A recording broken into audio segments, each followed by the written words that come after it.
Eu vou convidá-los para abrir a Bíblia na carta aos Gálatas, no 4º capítulo. Eu quero ler hoje do verso 1 até o versículo de número 11. Gálatas 4, a partir do 1º verso. Nós temos estudado aqui todas as manhãs de domingo esta carta do apóstolo Paulo aos Gálatas, às igrejas da região da Galácia. E hoje, os primeiros 11 versículos do capítulo 4, ele vai trazer uma reflexão muito profunda sobre aquele que conduz a nossa vida, que nos dirige, que nos orienta, a quem nós estamos de fato submetidos. E uma das coisas que eu queria desde o início aqui para a nossa reflexão deixar, para que nós já possamos ir refletindo sobre isso, é a direção do Espírito de Deus sobre a nossa vida. Deus, pela sua graça, derramou sobre aqueles que nele crê, sobre a sua igreja, aí não igreja enquanto instituição religiosa, mas a igreja povo de Deus, ele derramou sobre a sua igreja do seu Santo Espírito, do Espírito Santo. Nós cremos num Deus triuno, Deus que se manifesta em 3 pessoas, Pai, Filho e Espírito Santo. O Pai, o Criador e sustentador de todas as coisas, o Filho, o Redentor, o nosso Salvador, e o Espírito Santo que habita em nós e que nos faz no dia a dia adorar a Deus, tomar as decisões que nós tomamos, que fala com a gente, que nos orienta, nos conduz. E aqui nesse texto que nós vamos ler, o apóstolo Paulo está falando sobre a pessoa do Espírito Santo também, o Espírito que foi derramado sobre nós. Então eu queria fazer a leitura desses primeiros 11 versos e a gente vai conversando aqui sobre o texto. Paulo escreveu assim: digo, pois, que durante o tempo em que o herdeiro é menor, em nada difere de escravo, posto que é ele senhor de tudo, mas está sob tutores e curadores, até ao tempo pré-determinado pelo Pai. Assim, também nós, quando éramos menores, estávamos servilmente sujeitos aos rudimentos do mundo. Vindo, porém, a plenitude do tempo, Deus enviou seu Filho, nascido de mulher, nascido sob a lei, para resgatar os que estavam sob a lei, a fim de que recebêssemos a adoção de filhos. E porque vós sois filhos, enviou Deus ao nosso coração o Espírito de seu Filho, que clama, Abba, Pai. De sorte que já não és escravo, porém filho, e sendo filho, também herdeiro por Deus. Outrora, porém, não conhecendo a Deus, servíeis a deuses que por natureza não são. Mas agora que conheceis a Deus, ou antes, sendo conhecidos por Deus, como estáis voltando outra vez aos rudimentos fracos e pobres, aos quais de novo quereis ainda escravizar-vos? Guardais dias e meses e tempos e anos. Receio de vós tenha eu trabalhado em vão para convosco. Amém até aí. O texto do apóstolo Paulo, ele vai falar sobre a preocupação dele com a comunidade de estar retornando ao início de tudo, ou seja, deixando essa comunhão com Deus profunda para poder obedecer aquilo que os judeus desejavam que eles obedecessem, que era o retorno à Torá. Por que que tem essa preocupação? Torá é o termo usado para os livros da lei, tanto o Pentateuco quanto em específico em alguns momentos em relação aos 10 mandamentos e algumas ordens que Deus havia prescrito ali por meio de Moisés para que comunicasse o povo. Então, a preocupação do apóstolo Paulo nesses momentos é que os gentios, aqueles que não eram judeus, que se entregaram a Cristo, ao invés de ter uma comunhão real profunda com Deus, retornasse a uma ideia de que todos aqueles princípios seriam as bases que precisariam ser exercidas, feitas e tudo mais. Então Paulo aqui vai falar com a igreja sobre a importância deles permanecerem firmes no Senhor, e ele dá nesses versos uma ideia de que o que Deus fez por meio de Jesus na vida deles é a mesma coisa que aconteceu no êxodo do povo de Deus do Egito, essa nova vida. No êxodo, quando Deus liberta o povo da terra da escravidão e os conduz à terra prometida, nesse meio do caminho Deus lhes dá a Torá, o livro da lei, para que eles... Quando nós vemos o texto do apóstolo Paulo, e ele fala dessa nova vida, nesta libertação que Deus traz ao seu povo por meio de Cristo, o que Deus dá ao seu povo é a sua própria presença. Deus habita no meio do seu povo por meio do seu Santo Espírito. Então a diferença que temos aí no antigo Êxodo e no novo Êxodo é Deus se mostrando presente, ou seja, presente de que forma? Não só através de uma lei que deveria ser seguida, mas Deus dizendo: olha, eu estou com vocês, eu estou no meio de vocês, eu habito com vocês. E esta é a principal preocupação de Paulo nesses versos, para que os cristãos pudessem ter consciência de que o Espírito de Deus habita com eles. Então, hoje, eu quero que nós possamos refletir mais sobre a nossa vida e a nossa dependência do Espírito de Deus, né? Como se dá a nossa relação no dia a dia com o Espírito Santo de Deus. Deus habita em nós, né, por meio do seu Espírito. Deus fala com a gente, e Ele fala por meio do seu Espírito. Deus interage conosco, e interage por meio do seu Santo Espírito. Nós precisamos viver com esta consciência e buscando a direção do Espírito, senão nós seguiremos as nossas próprias vontades, seguiremos o nosso próprio desejo, né? Então essa é a colocação de Paulo aqui, quando ele fala, olha, versículo 1: digo, pois, que durante o tempo em que o herdeiro é menor, em nada difere de escravo, posto que é ele senhor de tudo. O que Paulo está mostrando aqui é uma metáfora, um exemplo. O exemplo de Paulo, ele busca uma imagem do cotidiano para mostrar aquilo que acontece com o povo de Israel. Mas todas as vezes que a gente vê uma metáfora, que a gente usa um exemplo, o que a gente precisa entender é que nem todo exemplo é perfeito, ok? Não dá para ser literal. Vou dar um outro exemplo para depois entrar nesse exemplo. Quando a gente fala assim, ó, a igreja do Senhor é o rebanho, certo? É um exemplo, não é? Alguém aqui, não, né?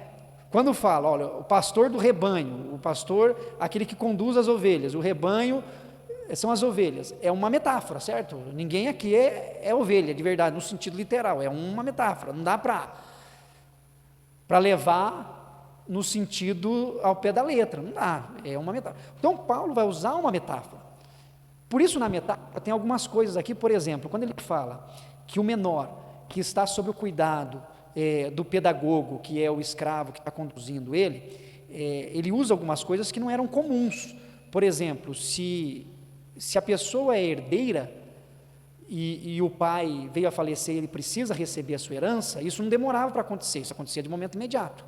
Então tem algumas coisas na metáfora que tem os seus limites, mas Paulo usa do mesmo jeito, que é uma forma de comunicação, dizendo, suponhamos que haja uma pessoa que é menor, está sendo conduzida pelo escravo, e ela precisa receber a sua herança. Enquanto ela não for maior, ela não vai receber.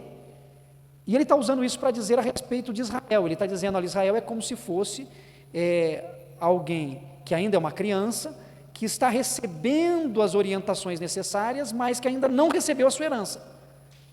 Isso no Antigo Testamento, porque qual é a herança a qual ele se refere? A herança é o derramar do Espírito Santo de Deus, que vai acontecer posteriormente através da vinda de Cristo, da encarnação, e o sacrifício de Cristo na cruz, e posteriormente então a sua ressurreição, 50 dias depois, no Pentecostes, o derramar do Espírito Santo. Então é uma metáfora que está sendo posta, mas ele continua nessa ideia, ó, mas está sob tutores e curadores, até o tempo pré-determinado pelo Pai, até chegar o momento certo de receber o que foi prometido, o que é dele, o que foi dado a ele. Assim também nós, quando ele fala nós, ele está se referindo aos judeus. Nós, quando éramos menores, estávamos servilmente sujeitos aos rudimentos do mundo, e eu queria que você, juntamente comigo, refletisse sobre os rudimentos do mundo. Assim também nós, quando éramos menores, antes de recebermos a revelação de Cristo, antes de recebermos o derramar do Espírito Santo, nós estávamos servilmente sujeitos aos rudimentos do mundo. Eu fui pesquisar essa expressão, os rudimentos do mundo, que é traduzida como elementos do mundo. Não sei se na sua Bíblia está rudimentos ou está elementos, mas as duas palavras significam a mesma coisa. E o que é o rudimento do mundo? O que são esses elementos do mundo? os elementos do mundo, na concepção bíblica e na interpretação paulina, ela tem alguns significados interessantes. Porque, num primeiro momento, quando você estuda a cultura veterotestamentária, quando falava-se em elementos do mundo, havia no meio dos pagãos um culto aos elementos. Quais elementos?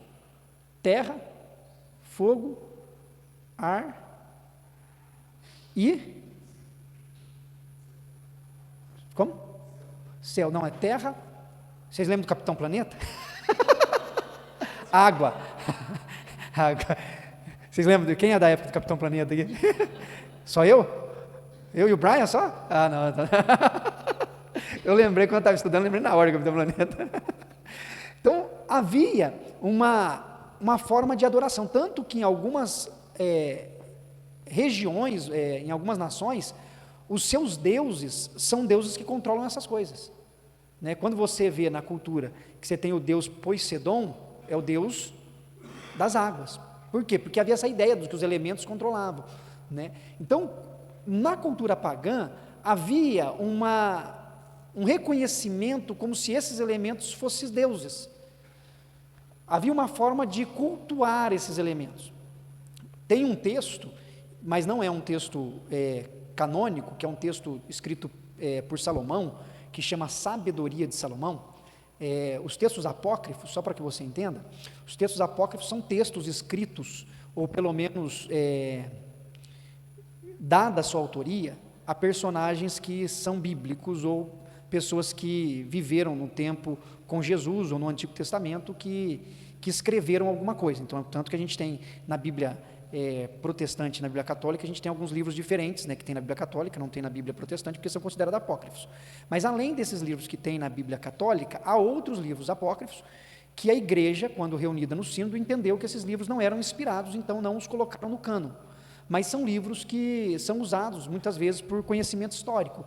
Entre eles, por exemplo, 1º e 2º Macabeus, que é um livro histórico mesmo, que mostra uma revolução que houve no primeiro século. Então, nós temos um livro, que é o livro de Sabedoria de Salomão, e nesse livro de Sabedoria de Salomão, Salomão cita esses elementos, e ele fala de maneira direta nesse livro, falou assim, olha, há pagãos que tentam enganar os judeus em relação à adoração aos elementos da terra, água, ar, e ele coloca isso, ele acrescenta isso também, os luminares, sol e lua. Então, a gente pode ver que, inclusive, em algumas culturas, em algumas religiões, o sol e a lua são venerados como deuses. Então, quando ele fala sobre elementos, os rudimentos, essa concepção está presente. Está presente dizendo assim, olha, os rudimentos do mundo é você pegar coisas que, inclusive, faz parte da natureza e atribuir a ela divindades, conceito de divindade. Vocês estão presos a isso. Posteriormente, né, quando Paulo cita isso e ele vai trabalhando, ele acrescenta a isso algo que se refere a deuses que foram então estabelecidos e construídos através de madeira e pedra. Quando você vai lá no livro de Deuteronômio, que fala muito sobre essa questão da adoração, você vai ver que essas crenças no meio dos povos vão se tornando em expressão visível através da construção de deuses que são esculpidos através da pedra e da madeira. Então, quando Paulo fala, olha, vocês precisam tomar cuidado, porque senão vocês vão estar sujeitos aos rudimentos deste mundo, ele está falando, senão vocês, ao invés de adorarem o Criador, vocês podem adorar aquilo que foi criado.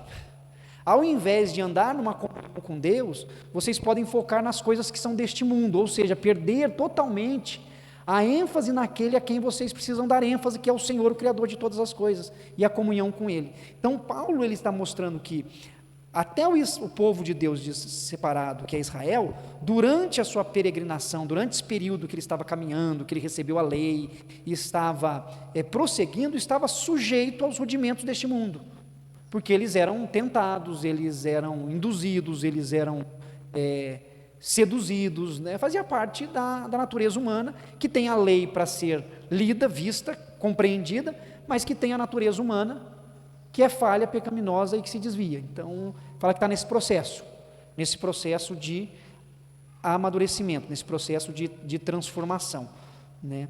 O versículo de número 4 vai dizer assim, ó, vindo, porém, a plenitude do tempo, Deus enviou o seu Filho, nascido de mulher, nascido sob a lei, para resgatar os que estavam sob a lei, a fim de que recebêssemos a adoção de filhos. Aí Paulo diz assim, ó, antigamente era assim, nós estávamos sujeitos aos rudimentos, como menor, como alguém que não tem ainda a maioridade, estávamos sendo conduzidos, sofrendo todas essas pressões, entretanto, chegou a plenitude do tempo, chegou o tempo da revelação completa de Deus em Jesus, porque Deus enviou o seu Filho. O tempo aqui, a expressão que Paulo usa, é o tempo cronológico mesmo.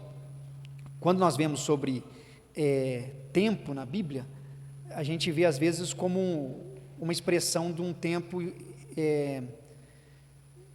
especial, de um tempo específico. Por exemplo, nós temos duas palavras para tempo na Bíblia, e eu já falei uma vez sobre isso aqui.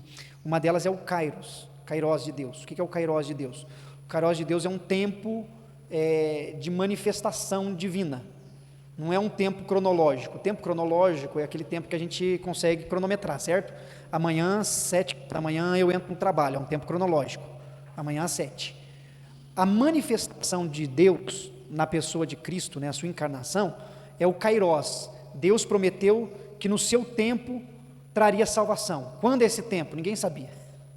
Haveria o tempo, assim como a gente sabe que haverá o tempo em que Cristo retornará a buscar a sua igreja. Isso é um Kairos. O tempo, quem sabe o tempo? Ninguém sabe. Todo mundo tenta, né? Vai ser dia tal, no ano tal. Nossa, eu lembro que desde criança eu escuto isso, né? É agora. Agora morreu o Papa, vai vir. Agora é a besta que vem. Né? Toda vez que morre um Papa é um caos teológico, né? Imagine quando já não morrer, né? É sempre assim. Então as pessoas querem dizer quando é, mas ninguém sabe o tempo, é o Kairos. Mas aqui, quando Paulo diz, vindo porém a plenitude do tempo, ele usa Cronos. Por que ele usa Cronos? Porque ele está dizendo que Jesus já se encarnou, a plenitude do tempo se manifestou em Jesus. Ele usa Cronos, se manifestou o tempo. Então ele está dizendo sobre a pessoa de Jesus, e ele vai dizer que Jesus, nascido de mulher, nascido sob a lei, veio para resgatar os que são seus, para que pudessem ser chamados de filhos, para que nós pudéssemos ser adotados, para adoção, né? Então podemos ter essa comunhão. E ele vai dizer em seguida, porque nós que somos filhos, porque vós que sois filhos, né? Ele está se referindo aos Gálatas, né? Agora ele tira dos judeus e volta para os Gálatas, e porque vós sois filhos, enviou Deus ao nosso coração o Espírito de Deus, o Espírito de seu Filho, que clama Abba Pai. Ele enviou o Espírito do seu Filho, que clama Abba Pai. Então ele derramou sobre nós do seu Espírito Santo, para que nós pudéssemos ter essa intimidade com Deus. Quando ele fala para clamar Abba Pai, ele está falando e trazendo a ideia de que o Espírito foi derramado para que nós pudéssemos ter essa relação de intimidade, de proximidade com Deus, né? A palavra Abba, muitos traduziram, porque Abba é aramaico, né? Muitos traduziram e traduzem como paizinho, né? Papai. É a ideia de transmitir uma expressão de proximidade. Teve um rabino que estudou a palavra Abba, e ele chegou à conclusão, a conclusão dele é que Abba é como se fosse a palavra papa. Se a gente fosse pegar uma figura feminina, como se fosse mama. Sabe quando a criança, ela ainda não consegue discernir todas as coisas, mas ela sabe que tem alguém que cuida dela ali do lado, e ela ainda sem saber e sem conseguir falar, ela chama o pai e a mãe de uma palavra bem da linguagem dela, é papa, mamã. Como é que a Celine chama você? Mama, mama, mamã, mamã, né? A criança, ela ainda não consegue ter o raciocínio sociológico que nós temos, porque hoje nós estamos envolvidos num conhecimento sociológico, ou seja, a gente sabe qual é o papel da mãe, qual é o papel do pai, a gente não sabe? A gente sabe.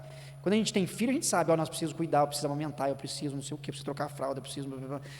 É tanta coisa que a gente precisa fazer, né? Porque a gente tem consciência de toda a nossa responsabilidade, de todo o nosso dever. Mas a criança não.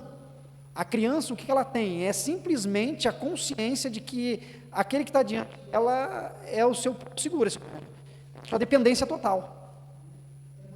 Está o tempo todo. Então, quando ele diz que a gente chama Abba Pai, é essa consciência da dependência que nós temos de Deus nessa intimidade profunda, nessa intimidade real.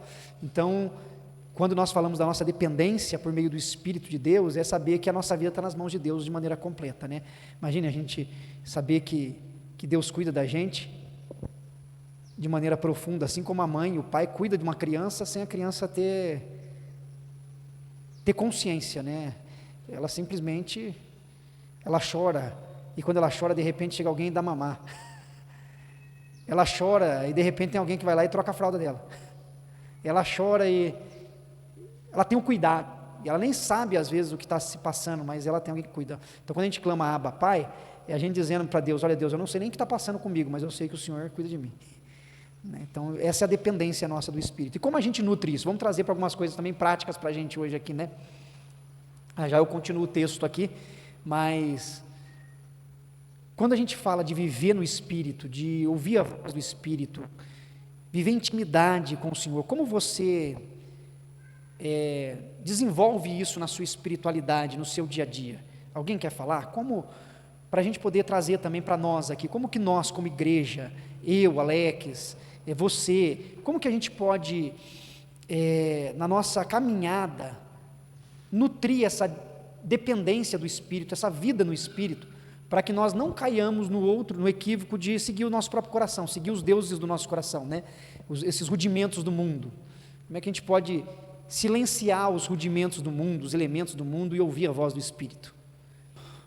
O Wagner falou estudando a Bíblia, né? Lendo a Bíblia, forma da gente ouvir a voz do Espírito, pedir para que Deus fale com a gente, né? Pedindo para que Deus sensibilize o nosso coração, e orando, né, falando com Deus, Bíblia e oração, né, essa leitura da Bíblia, né, e uma leitura, nesse estudo da Bíblia, que edifique a gente, né, que fale conosco, ler a Bíblia, né, você tem conseguido ler a Bíblia? Você tem conseguido reservar um tempo, né, não precisa ler. Eu falo para o pessoal assim, às vezes a pessoa chega para mim, pastor, estou tentando ler a Bíblia, mas eu vou lendo, e na hora eu me perco na leitura, eu já não lembro mais. Eu falei assim, não lê menos, lê uma perícope por dia, tá bom, se você conseguir. É melhor uma perícope por dia que não ler nada. E é melhor ler e entender do que ler um monte e não entender nada. Não é? Assim, o propósito da leitura é você ter essa intimidade onde Deus fala com você. Né? Você, olha, eu li, entendi, refleti, estou estudando aqui no sentido de compreender o que Deus está falando, o que Deus está falando no texto e o que Deus está falando agora comigo. Né? O Espírito fala com a gente, isso por meio da oração. Orar, falar com Deus, deixar Deus falar com você. Bíblia e oração, o que mais? Ter essa sensibilidade, né? A gente pedir para que Deus nos oriente durante o dia, voltar nosso coração, nossa mente durante todo o dia no processo de decisões, né? Porque a gente vai tomando decisões no dia a dia, e são várias, a gente sempre toma decisões simples e decisões mais complexas, né? A gente já acorda decidindo. Por exemplo, na hora que você abre o olho, você vai decidir, levanta agora ou vou segurar mais 5 minutos aqui? Já é a primeira decisão que você vai tomar. Né? Vou agora ou vou depois? Aí na hora que você fala, não, vou agora. Aí você já levanta, escova o dente primeiro ou primeiro dá um café? Você está vendo você tomando decisão? Pentei o cabelo ou não? Passo o gel ou não passo? Que roupa que eu ponho? Olha quantas, assim simples, né? Aí você vai para o trabalho e vai vendo as decisões mais complexas, né? Compro isso aqui ou não compro? Invisto ou não invisto? Resolvo desse jeito ou daquele? São muitas decisões. E a gente precisa da direção do Espírito de Deus para nos dar essa sensibilidade, né? Porque tem decisões que a gente toma que traz consequências sérias, né? Tanto que se a gente toma uma decisão ou a gente comete um ato de pecado, tem consequência, não dá para não ter consequência, vai ter, foi uma decisão que a gente tomou.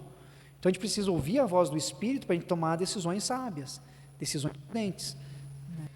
Muito bom, então eu vou pegar as duas falas aqui, do Manuel, falando a respeito dessa nossa comunhão com Deus. De fato, a gente sempre precisa estar muito atento a essa questão das mídias sociais hoje, né? Porque elas entraram de uma maneira muito intensa na nossa vida, né?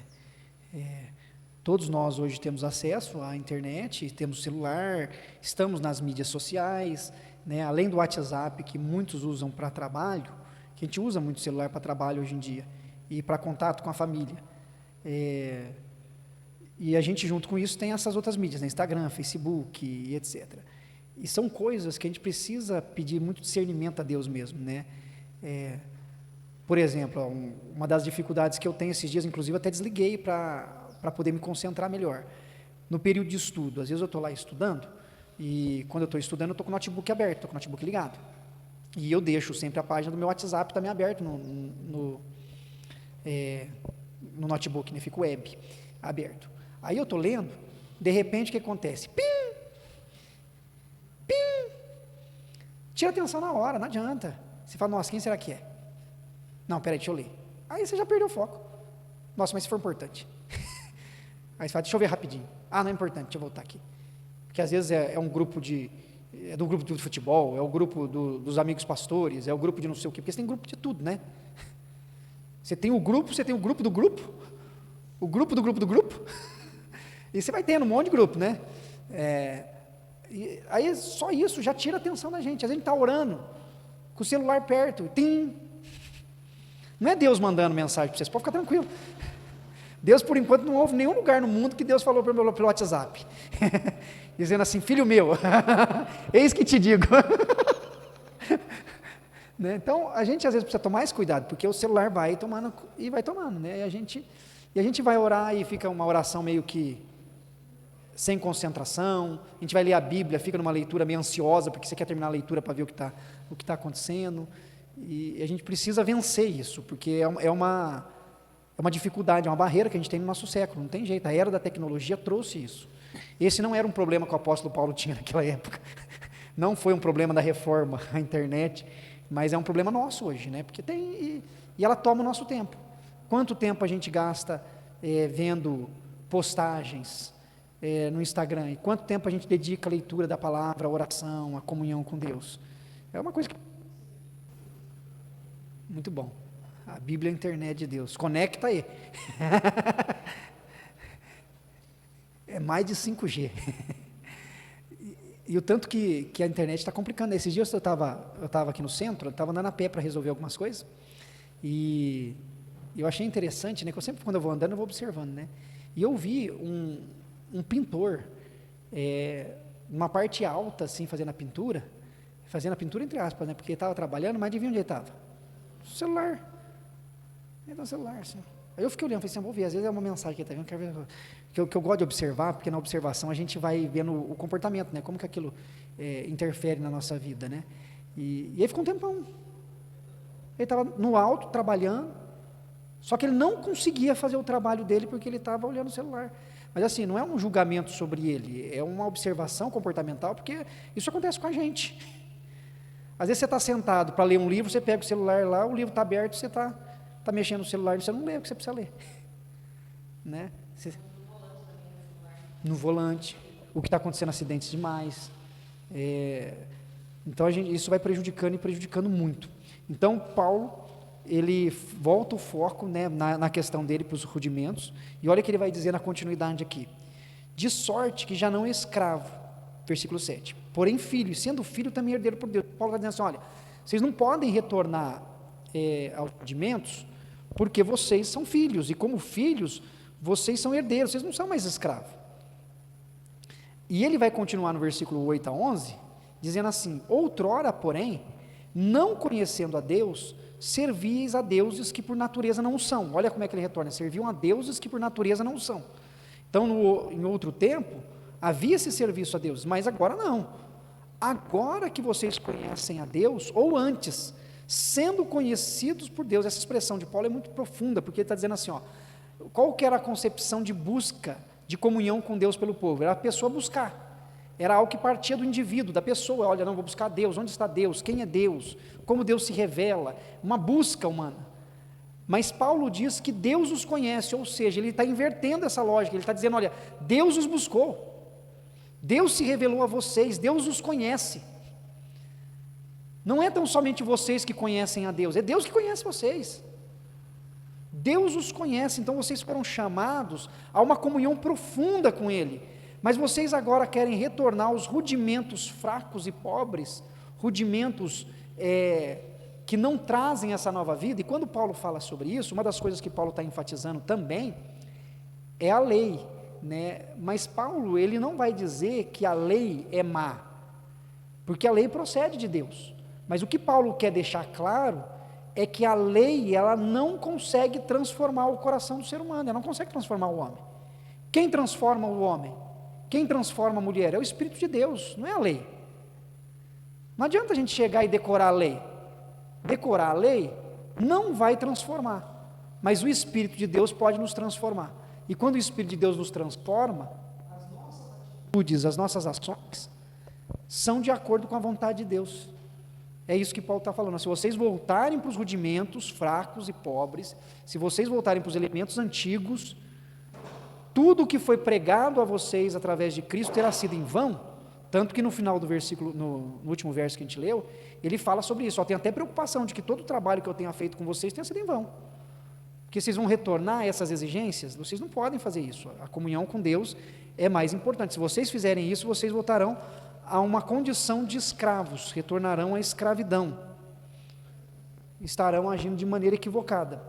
E ele usa como exemplo o calendário judaico, né? Versículo 10, guardais dias e meses e tempos e anos. Ele usa isso aqui como exemplo, dizendo assim: olha, a vida com Deus não é um calendário, a vida com Deus não são os calendários judaicos que vocês vão cumprir as datas. A vida com Deus é a vida no Espírito, e viver no Espírito é o que nós precisamos buscar. Então, a nossa reflexão hoje é essa vida no Espírito. Vamos buscar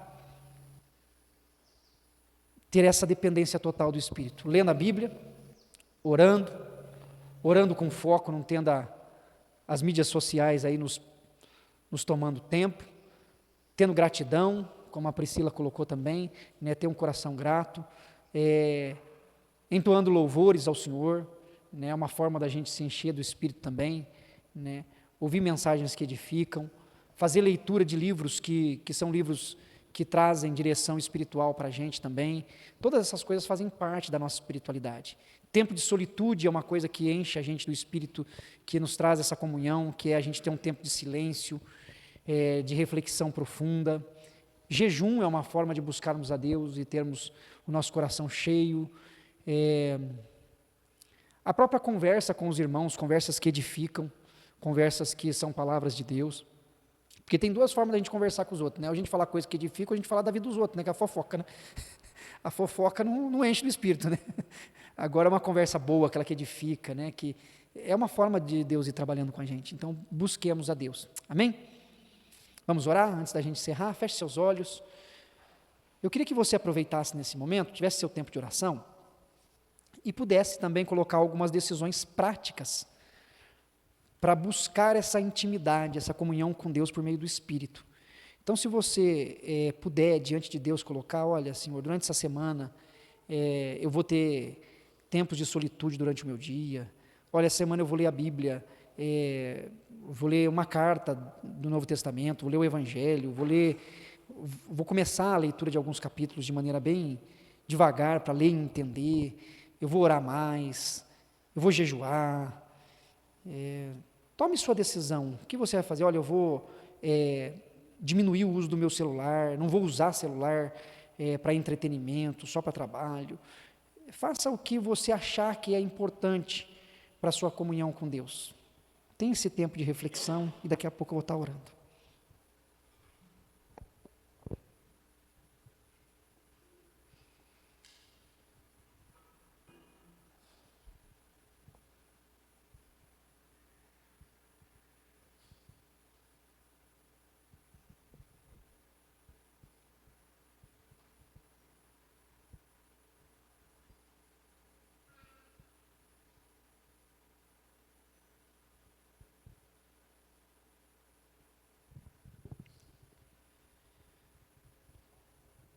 Senhor eterno, eu quero agradecer ao Senhor, porque o Senhor derramou sobre nós o Teu Santo Espírito.